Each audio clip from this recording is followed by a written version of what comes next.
हरे कृष्णा कृष्णा कृष्णा हरे हरे, हरे राम राम राम हरे हरे। अभिमन्यु सुतं सूत प्राहुर्भागवत तत्तमम्, तस्य जन्मामाश्चर्यं क्रमानि च गृणीहि।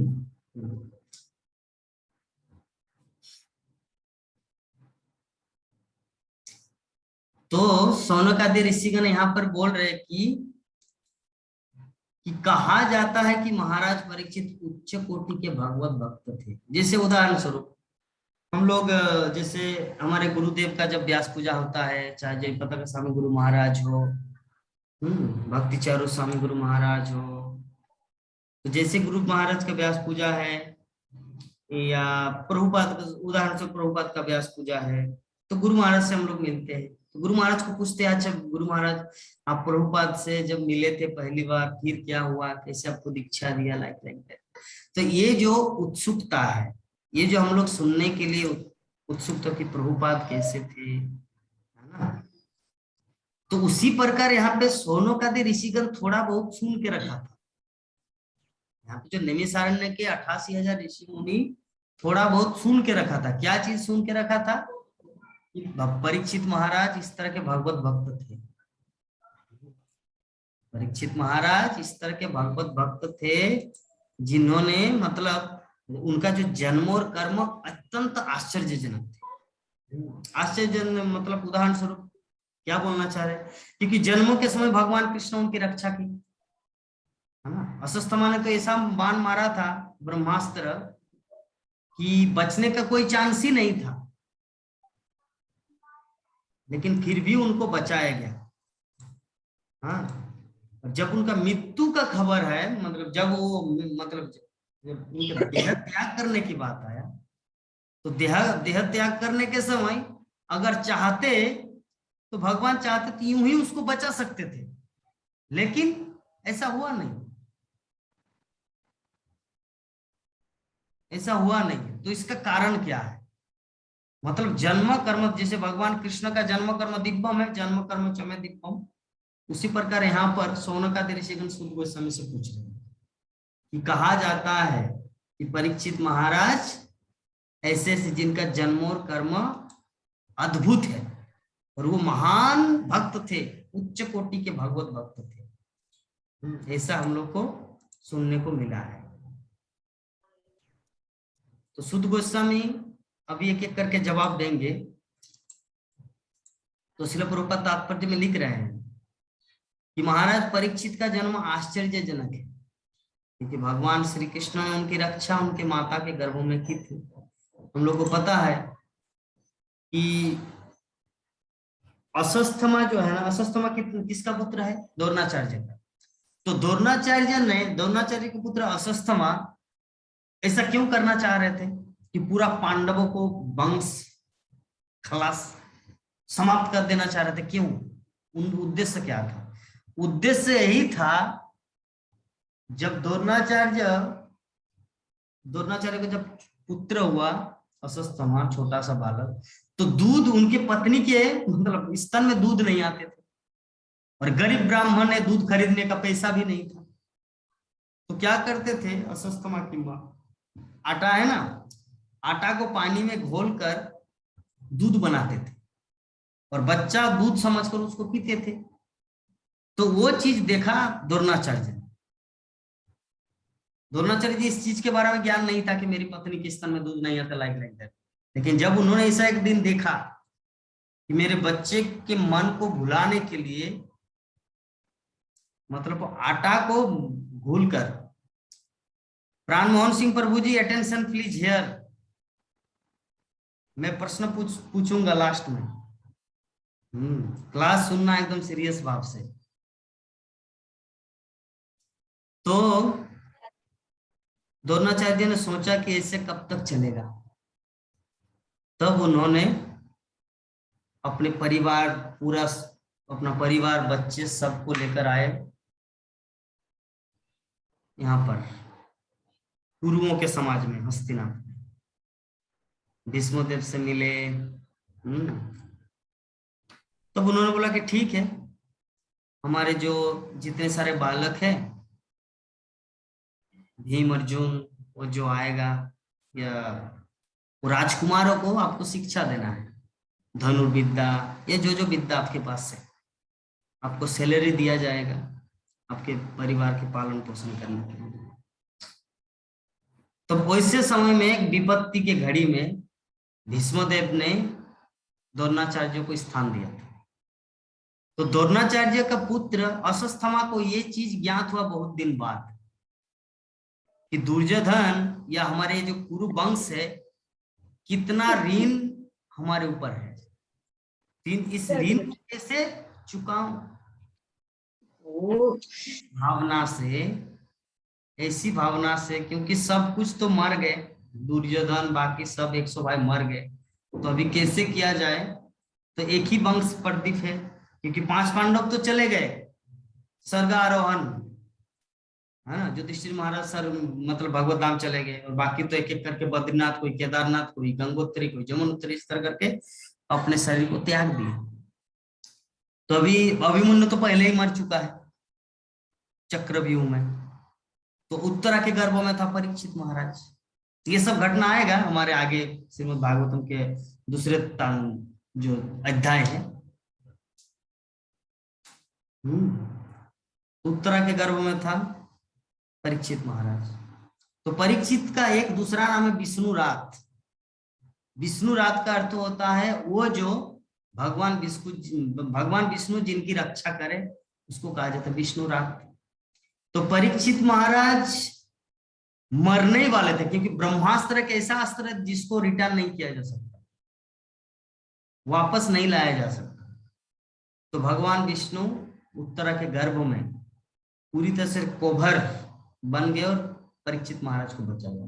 तो परीक्षित महाराज को उस समय बचाया, क्यों बचाया? क्योंकि उसको पता है किसी के माध्यम से जगत में मैं अपना अवतरण कर सकूं। कौन सा अवतरण? श्रीमद् भागवतम।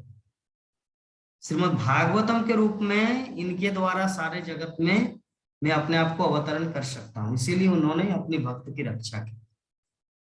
और आगे जो परीक्षित महाराज की मृत्यु कैसे होगा, ये सब घटना शौनक आदि ऋषिगण थोड़ा बहुत जानते थे, तो इसको पूर्ण रूप से साइंटिस्ट, जैसे उदाहरण स्वरूप हम सबको भागवतम के बारे में थोड़ा बहुत ज्ञान है।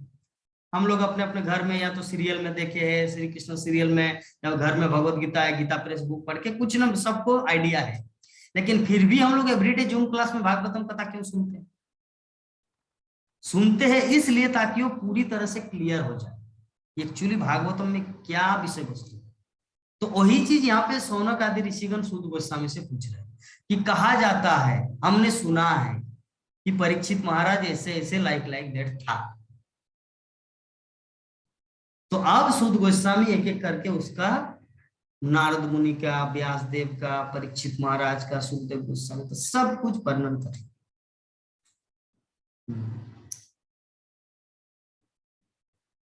क्योंकि उन्होंने गाय का वध करने के लिए उद्धत कलि को प्रताड़ित किया। परीक्षित महाराज के जीवन में हम लोग जानते हैं।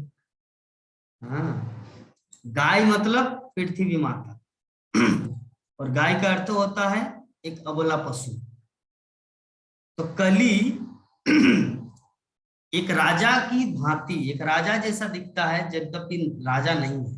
तो कली आके उनको प्रताड़ित किया। प्रताड़ित मतलब उसको काटना चाहा, जो अभी वर्तमान में कली का प्रभाव से हम लोग देख रहे हैं। करोड़ों करोड़ों गाय की हत्या हुई एवरीडे। तो कली जब उसको काटना, मतलब उसको काटने ही वाले थे, प्रताड़ित कर रहे थे, तो परीक्षित महाराज वहां पर उपस्थित थे और परीक्षित महाराज आके उनको रक्षा की। बोले कि आप ऐसा क्यों कर रहे हैं? आपका अधिकार किसने दिया कि किसी जीव को मारना? परीक्षित महाराज बहुत कुछ, तो इतना क्रोधित हो गए थे कि तुरंत उसको वध कर डालते। लेकिन परीक्षित महाराज ऐसा क्यों नहीं किया? क्योंकि उनको पता था सारंगानाम सारभुक, अर्थात परीक्षित महाराज इतना बुद्धिमान थे, उनको पता था कि कलियुग में यद्यपि दोषों का सागर है, लेकिन इस कलियुग में एक महान गुण है, वो हरिनाम कीर्तन। कोई कितना ही बड़ा पापी क्यों ना हो, अगर वो हरिनाम करता है, हरे कृष्ण महामंत्र का जप करता, तो उद्धार हो जाएगा।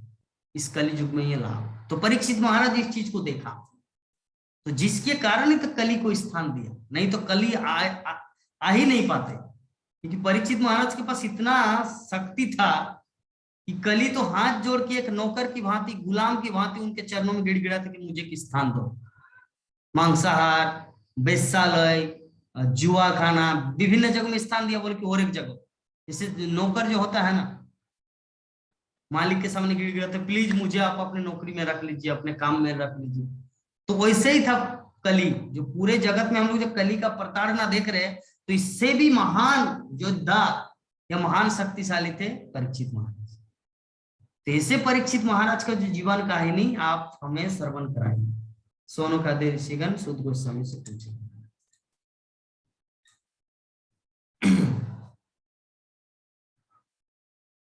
गाय का वध करने का अर्थ है मानव सभ्यता का विनाश। श्रील प्रभुपाद लिख रहे हैं।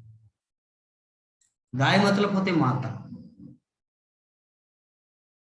कुछ कुछ ऐसे देश है अभी भी कि जिस देश में बूढ़ा बूढ़ियों को मार दिया जाता है, क्योंकि उन लोगों को पता चलता है कि यार इन लोगों का तो अभी कुछ यूज नहीं है, ये तो कुछ कर नहीं पाएंगे, बेकार घर में पड़ा हुआ है। कुछ कुछ ऐसे देश है अभी भी वर्तमान। वृद्ध हो गया, उसका कोई यूज नहीं है, वृद्ध आश्रम में भेज दो। वृद्धाश्रम भी तो अच्छा है, क्योंकि वृद्धाश्रम एक सहानुभूति का स्वरूप है। चलिए भाई, यहाँ पर मेरे घर में गड़बड़ी हो रही है तो आपको एक आश्रम दे रहे हैं, इसमें भी एक ममता और करुणा छिपा हुआ है। लेकिन कुछ कुछ ऐसे निरीह देश है ना कि अपने माता पिता को मृत्यु के कगाल में भेज देते हैं कि बूढ़ा बूढ़ी हो गए, चलो इसको फिनिश कर दो, ऐसे जगह में भेज देते हैं, है ना। वृद्धाश्रम तो मुझे नहीं लगता कि विदेश में है कि नहीं, मुझे उतना ज्ञान नहीं है, लेकिन वृद्धाश्रम भारत में ही हम सुने हैं। बाहर में फॉरेन में है कि नहीं उसके लिए जानकारी मुझे लेना पड़ेगा, लेकिन दार्शनिक दृष्टिकोण से अगर देखा जाए तो वृद्धाश्रम भी एक प्रेम या ममता, स्नेह, करुणा का सूचक है। लेकिन वहां पे तो करुणा वरुणा है ही नहीं, जिसके कारण तो मृत्यु के वहां पे भेज दिया जाता है ना बूढ़ा बूढ़ियों को। कैसे होता है, तो यहाँ पर श्रील प्रभुपाद बता रहे वो चीज कि गाय जो है ना ये हमारे माता समान है। और गाय को मारना मीन्स मानव समाज का नाश, मानव समाज का विनाश है। वे पाप के उत्कट प्रतिनिधि से गाय की रक्षा करना चाह रहे थे। उनकी मृत्यु भी आश्चर्यजनक है, क्योंकि उन्हें मृत्यु की पूर्व सूचना प्राप्त हो चुकी थी, जो किसी मर्त प्राणी के लिए आश्चर्यजनक है। अगर हम सबको बता दे, कोई हमको बताए, जगन्नाथ देव प्रभु आपका जब उम्र हो जाएगा 70 वर्ष 21 दिन इतना घंटा, आप मर जाएंगे, तो क्या होगा ना, मुझे उस तरह का कुछ प्रिपरेशन करना है। अरे बाबा इतना दिन तो मेरा मृत्यु होगा, तो चलिए मुझे शुद्ध भक्त बनने की पूर्ण रूप से तैयारी करना है। लेकिन हम लोगों को वो इंफॉर्मेशन नहीं है, जिसके कारण सोचते हैं अरे 70 वर्ष में मरेंगे हम, या 60 वर्ष में मरेंगे, या 80 वर्ष बाद मरेंगे, या 100 वर्ष तक जिएंगे, तो चलो ना शुद्ध भक्त होए, बन जाएंगे तो बन जाएंगे, क्या उतना माथा खराब करना, ऐसा भाव है हमारा। लेकिन परीक्षित महाराज को ये पहले से ही पूर्व सूचना प्राप्त था कि मुझे 7 दिन के अंदर मेरा मृत्यु अवश्य संभव है, तो जिसके कारण उन्होंने उस तरह का प्रिपरेशन किया अपने आप को। तो इससे हम लोग को और एक चीज सीखना है कि परीक्षित महाराज को यद्यपि ये ज्ञात था कि 7 दिन के अंदर मृत्यु होगा, ये अवश्य संभावी है, हमारे पास तो ये भी गारंटी नहीं है कि मेरा 1 मिनट बाद भी मृत्यु हो सकता है ना, उससे भी भयंकर है। अगर हम लोग देखा जाए, वो तो उनका तो 7 दिन गारंटी था कि 7 दिन के पहले वो नहीं मरेगा, लेकिन हम लोग कोई गारंटी है क्या 100 साल बाद ही मरेंगे? कोई गारंटी है क्या 2 मिनट बाद यहाँ पर रहेंगे? नहीं। इसीलिए हम लोग को क्या करना है, बुद्धिमानी के साथ जितना यत्न के साथ पूरा अपना बुद्धि को निवेश करके, इन्वेस्ट करके शुद्ध भक्त बनने का पूरा पूरा प्रयास करना चाहिए। क्योंकि ऐसी अवस्था में इतना बुद्धि हम लोग को मिला है श्रीमद् भागवतम की कृपा से, सुखदेव गोस्वामी की कृपा से, हमारे आचार्यों की कृपा से। कौन सा बुद्धि मिला है कि परीक्षित महाराज को तो 7 दिन टाइम था, हमारे पास तो ये भी कंफर्म नहीं कि 2 मिनट तक हम लोग जिंदा रहेंगे, तो क्यों ना हम लोग 2 मिनट पहले ही अपने आप को तैयार करें। तो ये जो बुद्धि हम सबको मिला है हमारे आचार्यों की कृपा से, गुरुदेव की कृपा से, प्रभुपाद की कृपा से, श्रील व्यासदेव की कृपा से, ये बुद्धि का सदुपयोग हम लोग को पूर्ण रूप से 100% करना है। अगर नहीं करेंगे तो दोष भगवान का नहीं है, दोष कृष्ण का नहीं है, श्रील प्रभुपाद का नहीं है, इस्कॉन का नहीं है, सब कुछ भगवान अरेंजमेंट कर चुके हैं। इस्कॉन रूपी संस्था दिए है, श्रील प्रभुपाद जैसे गुरु दिए हैं, श्रीमद् भागवतम जैसे ग्रंथ दिए, और सबसे बड़ी बात है हम लोग को इस तरह का हायर इंटेलिजेंस दी है, उच्च बुद्धि प्रदान की है। तो अगर इतना जानने के बावजूद भी अगर हम लोग ढीला करते हैं तो ये कृष्ण का दोष नहीं है, श्रील प्रभुपाद का दोष नहीं है, दोष है हमारा खुद का।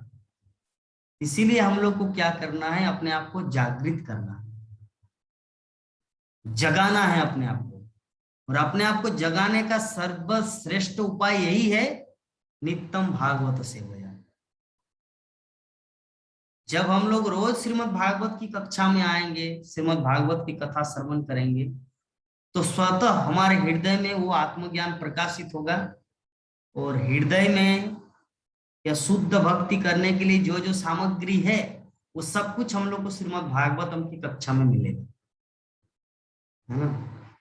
एक व्यक्ति जो सबसे बड़ा अच्छा डॉक्टर, महान डॉक्टर बनता है, कैसे वो बनता है? इंस्टीट्यूट, मेडिकल कॉलेज जो उसके लिए नियम विधि सिलेबस जो तैयार की है उसके अनुसार यथारूप में एक एक स्टेप बाय स्टेप पालन करता है, तब वो बनता है उस तरह का फेमस डॉक्टर। उसी प्रकार शुद्ध भक्त बनने के लिए श्रील प्रभुपाद ने हमारे लिए यथासंभव श्रीमद् भागवतम, भगवत गीता, चैतन्य चरितामृत, भक्ति रसामृत सिंधु सब तरह से हम लोग को दिया है। जस्ट उसे नित्यम एवरीडे उसको जस्ट अनुशीलन करना है, क्योंकि भक्ति ऐसा चीज है ना, अगर हम लोग श्रवण नहीं करेंगे, श्रीमद् भागवतम का श्रवण नहीं करेंगे ना, तो जरूर एब्सोल्युटली हम लोग ढीला करेंगे अपने भक्ति जीवन में। ये पूरा पूरा गारंटी है, पूर्णतया गारंटी है, इसमें कोई संशय नहीं है। क्योंकि भागवतम के माध्यम से हम लोग अपना चेहरा को देख पाते कि आज मेरा चेहरा कैसा है ना। भागवतम वो हम लोग को अपने आप, हम लोग को संकेत देंगे कि तुम भक्ति जीवन में प्रोग्रेस कर रहे हो या ढीला कर रहे हो या अग्रगति कर रहे हो, पतित हो रहे हो। सब कुछ श्रीमद् भागवतम हम सबको रिमाइंड करा रहे हैं। तो इसीलिए सब कुछ छूट जाए लेकिन श्रीमद् भागवतम की कक्षा नहीं छूटना चाहिए, क्योंकि श्रीमद् भागवतम की कक्षा अगर छूट गया तो सब कुछ छूट गया। श्रीमद् भागवतम की कक्षा अगर छूट गया तो सब कुछ छूट गया। क्योंकि मान लीजिए अभी हम लोग जोश में आकर हरे कृष्ण महामंत्र का 16 माला किया, 32 माला जप कर रहे हैं एवरीडे 32 माला 64 माला हम जप कर रहे हैं। लेकिन ये क्यों जप कर रहे हैं? क्यों के पीछे कारण क्या है? हमारे हृदय में प्रेरणा है, प्रेरणा है किसी व्यक्ति विशेष का, या तो गुरु महाराज का या किसी भक्त का, श्रील प्रभुपाद का, किसी न किसी का प्रेरणा काम कर रहे हैं, इंस्पिरेशन काम कर रहे हैं, जिसके कारण हम 32 माला 64 माला जप कर रहे हैं। लेकिन जब ये प्रेरणा जब समाप्त हो जाएंगे तो हमारा जप भी फिनिश हो जाएगा। इसलिए प्रेरणा को हमेशा बनाए रखने के लिए श्रीमद् भागवतम में not only Prahlad Maharaj, not only Dhruv Maharaj, बल्कि श्रीमद् भागवतम भक्तों का समाज है। अम्बरीश महाराज, राधा रानी, गौ, अर्जुन, उद्धव, युधिष्ठिर, भीम, नकुल, सहदेव, कुंती, है ना, बहुत महान महान भक्तों का पूरा ढेर है श्रीमद् भागवतम में। व्यासदेव समस्त शास्त्रों को निचोड़ कर जो श्रीमद् भागवतम हमारे लिए प्रदान किए हैं, जस्ट इसको एवरीडे अगर हम लोग श्रवण करते हैं ना तो हमारा जीवन सच में धन्य हो जाएगा, नो डाउट, इसमें कोई संशय है ही नहीं। क्योंकि मानव जीवन में जो करना है हम लोग को, वो चीज हम लोग कर रहे हैं।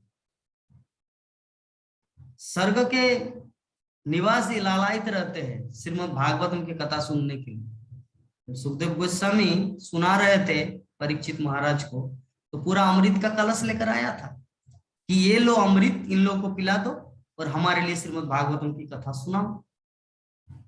तब सुखदेव गोस्वामी ने क्या कहा, दूर, श्रीमद् भागवतम के साथ तुलना कर रहे साधारण तुच्छ चीज से, जरा सोचिए। अमृत, सुखदेव गोस्वामी बोल रहे कि तुच्छ चीज है श्रीमद् भागवतम के सामने। तो अमृत से भी बढ़कर श्रीमद् भागवत हम लोग को एवरीडे जूम क्लास के माध्यम से, इंटरनेट के माध्यम से एवरीडे हम लोग को श्रवण करने का सौभाग्य प्राप्त होता है। इसका मतलब हम लोग देवताओं से भी दुर्लभ है। वो लोग को तो साधारण तुच्छ अमृत मिला था, हम लोग को वास्तविक अमृत की प्राप्ति हुई। हाँ, तो इस प्रकार हम लोग देखते हैं। तो आगे भी फिर क्वेश्चन मार्क ही हो रहा है कि इस तरह उन्होंने गंगा के तट पर आसीन होकर भगवान की दिव्य लीलाओं को सुनते हुए प्रयाण करने की तैयार कर ली थी। जब तो के भागवत का श्रवण करते रहे, उन्होंने न तो भोजन किया, न जल ग्रहण किया, न ही वो एक क्षण सोए। अतः उनकी सारी बातें आश्चर्यजनक है और उनके कार्यकलाप ध्यान से सुनने योग्य है। यहाँ पर उनके विषय में विस्तार से सुनने की इच्छा की गई है, इसलिए प्रभुपाद बता। तो इस प्रकार शौनकादि ऋषिगण अपने हृदय में भगवान के महान भक्तों की दिव्य लीला कथा को श्रवण करने के भावना से सभी ऋषि मुनि एकत्रित हुए हैं। तो शुद्ध गोस्वामी एक एक करके प्रवचन करेंगे और हम लोग भी साथ साथ में श्रवण करेंगे। तो इस प्रकार आज का हमारा श्रीमद् भागवतम की कथा यहीं पर विराम देते हैं। अगर किसी भक्त का इस क्लास से संबंधित या कुछ प्रश्न हो तो वो व्यक्त कर सकते हैं।